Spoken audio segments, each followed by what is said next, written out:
하고 회막이라 이름하니 여호와를 앙모하는 자는 다 진 바깥 회막으로 나아가며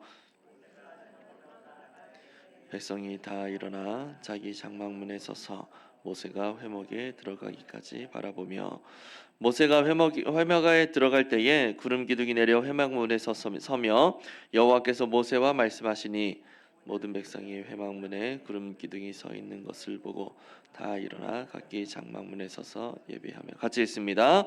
사람이 자기의 친구와 이야기함 같이 여호와께서는 모세와 대면하여 말씀하시며 모세는 진으로 돌아오나 눈의 아들 젊은 수종자 여호수아는 회막을 떠나지 아니하니라. 아멘. 이스라엘의 큰 범죄로 말미암아서 하나님의 진노를 입을 뻔했던 위기가 닥쳤었습니다. 그러나 모세의 중재로 하나님으로부터 버림을 받을 그 위기를 간신히 넘기게 되죠. 그 후에 모세는 하나님과 대화하기 위해서 회막으로 나아갔고 이스라엘 백성은 그 회막을 바라보게 됩니다. 오늘 이와 같은 말씀으로 함께 이야기를 나누도록 하겠습니다. 먼저 모세가 하나님을 만나러 회막에 갈 때에 백성은 어떻게 합니까? 백성이 다 일어나서 장막문에 서서 모세가 회막에 들어가기까지 바라보았다라고 이야기하고 있습니다. 아마 하나님께서 자신들을 향하여서 목이 곧은 백성이다 등등의 큰 책망을 들은 그들로서는 당연히 시선이 회막으로 향하게 되었을 거예요. 그렇게 백성이 바라보는 가운데 모세가 회막에 들어갔고 그 순간 어떤 일이 일어납니까? 9절에 보면 모세가 회막에 들어갈 때에 구름 기둥이 내려서 회막 문에 서며 여호와께서 모세와 함께 말씀하셨다라고 이야기하고 있습니다. 또 10절에서는 회막 문에 구름 기둥이 서 있는 것을 본 모든 백성이 함께 일어나서 각기 장막 문에 서서 예배했다라고 그렇게 밝히고 있죠. 그렇다면 이스라엘 백성은 왜 장막문에 서서 하나님께서 모세와 말씀하시는 장면을 계속 바라보고 있었을까요? 여기에는 몇 가지 이유가 있는 듯합니다. 먼저 우리가 앞에서 내용 관찰 1번에서 잠깐 언급했던 것처럼 이스라엘 백성은 모세가 40일 동안 시내산 위에 올라가 있을 때 더디 내려옴을 보고 금송아지 우상을 만들었죠. 이것을 통해서 이것이 우리를 애굽에서 이끌어낸 신이다 외치면서 그 앞에 먹고 마시며 춤을 췄습니다.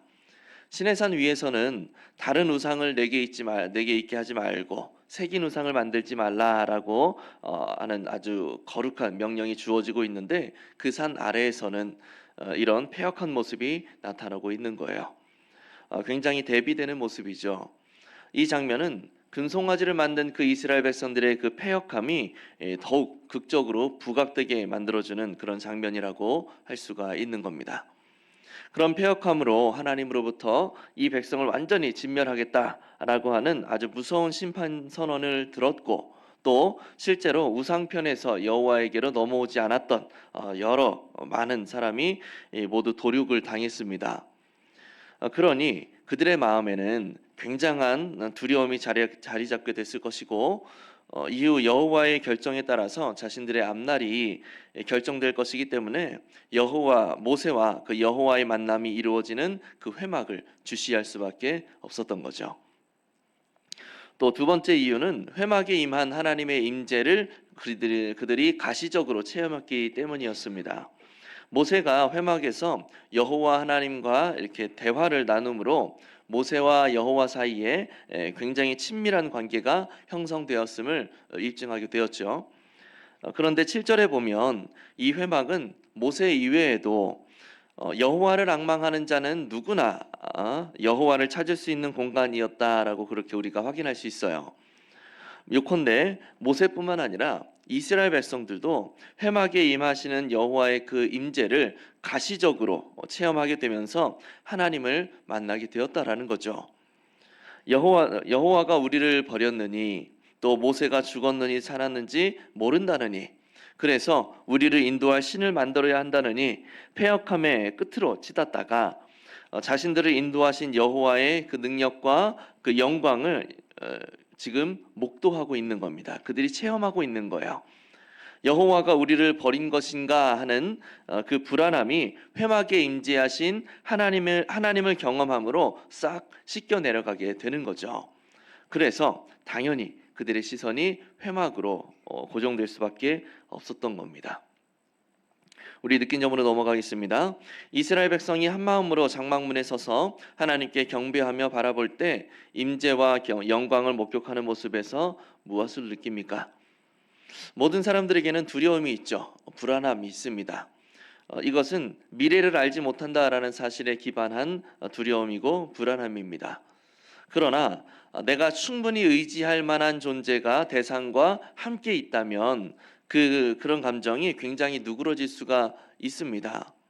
그리스도인도 마찬가지 아닙니까? 삶의 여러 가지 구체적인 사안들에 대해서 불안감이 발생할 수 있지만 나와 함께 하시는 하나님, 또 나를 도우시는 하나님을 바라보게 되고 그 하나님이 자신과 함께 하신다라는 것을 느끼게 되면서 그 순간 하늘의 평강이 임하게 되었다라는 간증을 어렵지 않게 우리가 들을 수 있죠.